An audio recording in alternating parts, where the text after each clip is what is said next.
Hello, I'm Mark Arnold and I'm the Additional Needs Ministry Director at Urban Saints.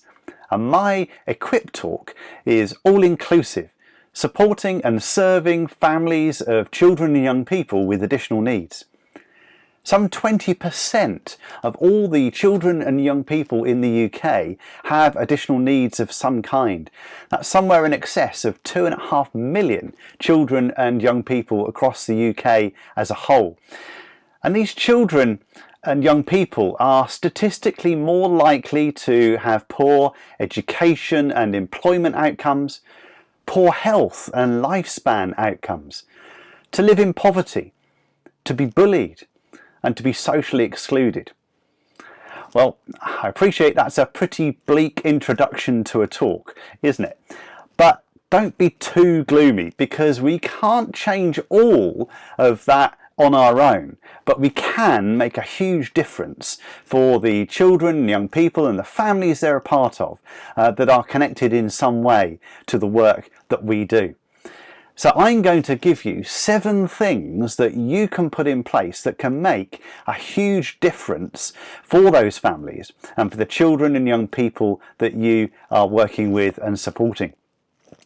Number 1 is to appoint an inclusion champion.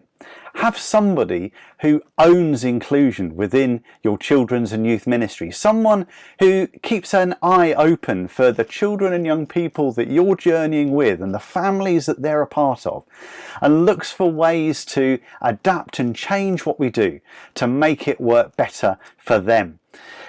Now, one important thing to say about having an inclusion champion is that it doesn't let everybody else off the hook. It's a whole church work to make sure that we're accessible and inclusive and creating belonging for everyone. But having somebody who leads this, somebody who takes point and directs and shows us as the rest of the children's and youth team and maybe the rest of the church team as a whole, how to do this well is transforming. And where this role is in place in churches, we see huge leaps forward in the way that families are supported and helped. Let me just give you 2 or 3 examples. So there's a big church, an inner city church that in days when there's not lockdown and churches are open, are a huge church that gets hundreds and hundreds of people coming to their Sunday morning service. And it starts at 10 o'clock. They serve refreshments for people as they arrive, and so you can imagine that their entrance area, their foyer area, is absolutely full of people at just before 10 o'clock. And that's when a family with their 10-year-old autistic boy would typically arrive at church, and they would walk into this wall of noise and of people and of lights and of the smells of coffee and food and all the things that were going on, and that would be incredibly hard for him. And then as the worship band is getting going and everybody's rushing through to the worship area, so this family will be swept along with the tide. And because it's such a busy church, it's not a place where you can sit in the same place every week. It's, yeah, you're doing well if you get a seat at all. And so this family would find wherever they could. And again, that would be really tough for this lad because he craves routine. He craves for things to be the same each time, and that was never possible. And so the combination of all of this would result in him inevitably quite often having a meltdown and really struggling. The inclusion champion there got alongside this family and said, hey, let's find a better way for you to be able to engage with church. And so what they agreed with the family was that the family would arrive just after 10 o'clock. There would still be people there to greet them and welcome them and make sure they got their refreshments. But then they'd be guided into a place in the worship area that was reserved for them, and where there were some resources left there by the children's worker, so that this young lad had some stuff to do, some things to engage him, and something that helped to prepare him for when he would go with the other children and young people out to their sessions about 20 minutes into the service, transforming their experience of church and transforming this really tough situation that this lad was in quite often as he was having meltdowns at church.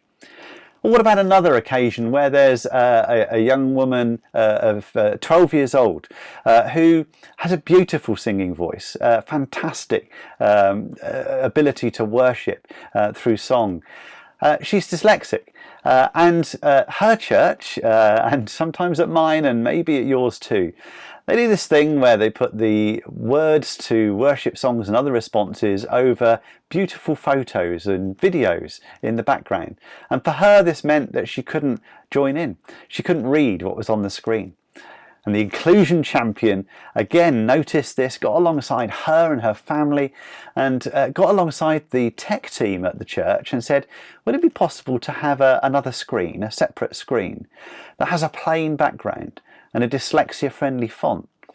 And the next Sunday the team did this, and it transformed church for this young lady. She was able to engage with the worship and delighted in it. But what was interesting was that at the end of the service there was a bit of a queue of people wanting to talk to the tech team to say thank you for putting up this extra screen. They'd been struggling for years and hadn't said anything, and now were able to join in. Sometimes it's even in the things that we say. How many times have we encouraged people to stand up and worship when we know that for some that's not possible at all, and for others it can be incredibly hard? Whilst changing the wording to something like, we're going to worship now. Please stay seated or stand as you prefer, because God really doesn't mind, can be transforming for somebody that might have been struggling to get to their feet because they thought that was the only way that they could worship. So have an inclusion champion. Our second tip is to communicate and build relationships and strategies with parents and carers. They know their children better than anybody else. They know the things that work at home and at school. Let's learn from them. Let's not assume that we have all the answers, but let's have dialogue and understanding and communication with them. Let's respect the fact that they know their children so well, and let's ask them what works well at home and at school that we could bring into our church setting and adapt and use and put into place to support their child or young person in our setting, because that does two things. It means that we don't have to reinvent the wheel. There's already a really good wheel out there in use, but it also gives continuity to that child or young person. The things that we're doing are similar to what they do at home and at school, and that again just continues that routine, that continuity, that way of doing things that's familiar for them. That communication can unlock absolute gold. As we build that relationship with parents and carers, we can learn more about them, learn more about how we can support them, learn more about the struggles that they're facing and how we can pastorally get alongside them. Supporting and serving families with children with additional needs isn't just about an hour on a Sunday morning or during a kids club or a holiday club. It's about how we get alongside families throughout the week, throughout the month, throughout the year, knowing when they're really experiencing tough times and standing with them and praying with them during those times as well. Point 3 is to use resources that are proven and successful in school. There's a wealth of material out there that's been developed for schools that can be easily adapted and translated into being used in church. One of my favourite tools is a one-page profile. One-page profiles are great. They are a tool that children can fill in with their families, maybe teenagers can do for themselves, that tell us a bit about them. And I love the simpleness of the one-page profile, the way in which the questions are prioritised, and the questions themselves, because generally they all ask 3 things. First of all, they say, what do people like and admire about you? What do people like and admire about you? Now, I've had parents that have been in tears of joy when they've seen that question, because nobody's ever asked them that before. All that people have ever asked is what's challenging, difficult about your child, what can't they do? So to be asked what people like and admire about them, that's wonderful. And then what makes them happy? What are they good at? Understanding that helps us to put things in place that can really make a difference for the way in which we can include and create belonging for a child in the group. If we can link in to things that they enjoy, they're much more likely to be able to use that to understand better and to learn. And we'll come on to that again in just a moment. And then, how do you want to be supported? That's a really important question, isn't it? That's putting the emphasis on us to be doing the supporting rather than the child or young person to be doing the adapting for themselves. It's up to us to put things in place to help that child or young person, but it's important that we hear their voice. It's important that we hear from their families, and it's important that we understand how they would like to be supported so that we can make sure that we're doing that when they're with us. Going back to that question we asked in the one-page profile of what do they enjoy doing, or what makes them happy, we can use that in loads of different ways. I've seen 101 answers to that question. Maybe it's Lego. I've seen great examples of children and young people with additional needs building the Temple of Jerusalem out of Lego and having a great time understanding about the temple as they constructed it. Now, okay, in their example, the high priest was played by Darth Vader. So there's a bit of theology to work through there, but it helped them to learn and understand really well about the temple. Maybe they could build a diorama of Abraham and Isaac going up the mountain. I got sent a wonderful photo of that from another group. Although again, in their example, continuing a bit of a Star Wars theme, Isaac was played by Luke Skywalker and Abraham was Mr. Wu.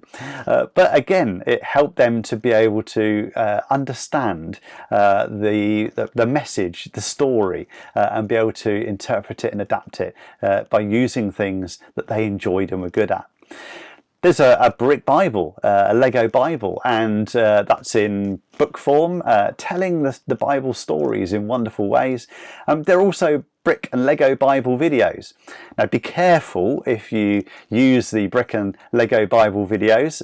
We are aware that the Bible contains scenes of sex and violence, and some of the Brick Bible videos portray those scenes quite graphically, and I'm reminded of the story of the vicar who was preparing an all-age service for his congregation, found a Brick Bible video that he thought was perfect as an illustration, watched the first half of it and thought, yeah, that's ideal. I only watched the second half of it live with his congregation that Sunday morning. The video ending with the scene with the jail and the tent peg and the mallet and the brains and the gore. You might be familiar with that Old Testament story. I think his congregation are quite familiar with it now too. The kids loved it. I think some of the parents are still in therapy. So watch them first, but there's some great videos that help, again, to bring the Bible alive in different ways. Learn how to communicate using the communication methods that children and young people with additional needs themselves use. Now, they may be verbal, they may use speech as a form of communication. Not all of them will. Some of them might be non-verbal. But whether they're verbal or not, they may use additional ways of communicating as well. They might use symbols. That could be widget symbols or Makaton symbols, or there's a variety of different forms of symbol communication out there. Find out from dialogue with the family and with the child and young person what symbols they use. What do they use at home and at school? What can we incorporate into our services and into our children's work and youth work and the things that we're doing at church? It might be that they use signing, and so perhaps we could learn a bit of Makaton or a bit of British Sign Language, whichever it is that they're using, to be able to then communicate better with them and to help them be able to communicate better with us. The better our communication, the more opportunities there are for that child or young person to remain engaged, to continue to learn, to be able to take part and to express themselves and to enjoy their time with us in our children's and youth work.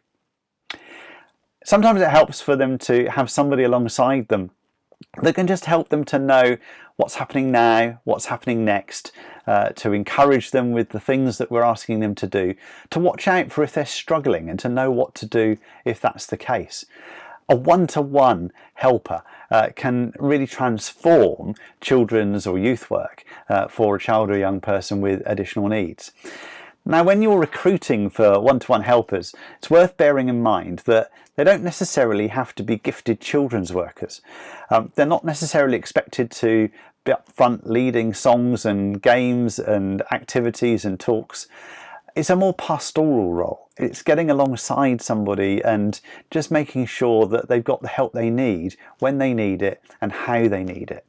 So somebody who's just got that really pastoral, caring heart can be really ideal for that. That can be anyone of any age. The grandparent generation are particularly good at this.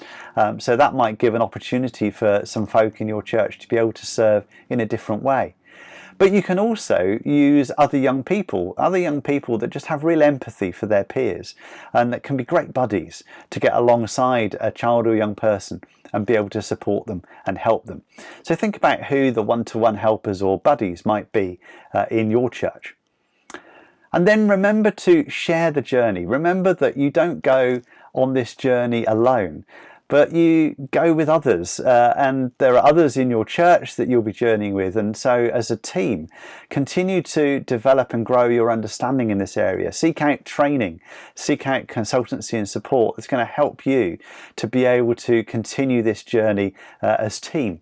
But also think about connecting with other churches in your area that are also supporting families of children with additional needs and disabilities. What are they doing? What have they tried? What lessons have they learned that might be helpful for you? What tips can you pass on to them that can help them on their journey as well? Work together and collaboratively think about how you can make church a place that's accessible and inclusive, a place where everybody belongs, a place that works for each family that you're seeking to engage. And look for more national places where you can get information and support as well. Join the Additional Needs Alliance, a collection of children's and youth workers and families workers, parents and carers, church leaders, practitioners in this field, a whole bunch of people. There's over 2,500 who connect via a Facebook group and a website. So search in Facebook for the Additional Needs Alliance and you'll find it there, or have a look for the additionalneedsalliance.org.uk and you'll see the resources that are available for you there as well. Loads of information, including things like the one-page profiles that I've been talking about earlier, you'll find there. So on your journey of looking to be all-inclusive, to serve and support families of children and young people with additional needs, remember those 7 tips that I've given you today. Remember to appoint an inclusion champion. Have somebody that leads inclusion.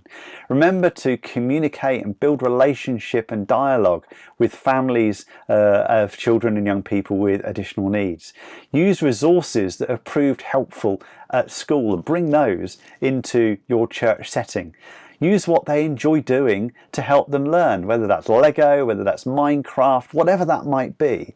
Use it to help them to engage. Learn how to communicate effectively with them, to create understanding and to allow them to be able to communicate well with us. Think about how you support them with the use of one-to-one help or buddies, and share the journey with others in your church, in your community and nationally as you go on this journey together. And finally, my final tip to leave with you in this session is always to remember to bring all of this to God in prayer. You'd be amazed how many times I talk to children's or youth workers where it's all gone wrong, and I'll often ask them, what did you pray about? And so many times they say, oh, we didn't have time to pray, we were getting everything ready, getting everything set up. Find time to pray. Bring the children you're working with into God's presence. Bring yourselves into His presence too. Ask Him to give you the right things to say, the right things to do, and the right way to be as we are Jesus to all children and young people, including those with additional needs and disability. Thanks for watching. See you again. Bye-bye.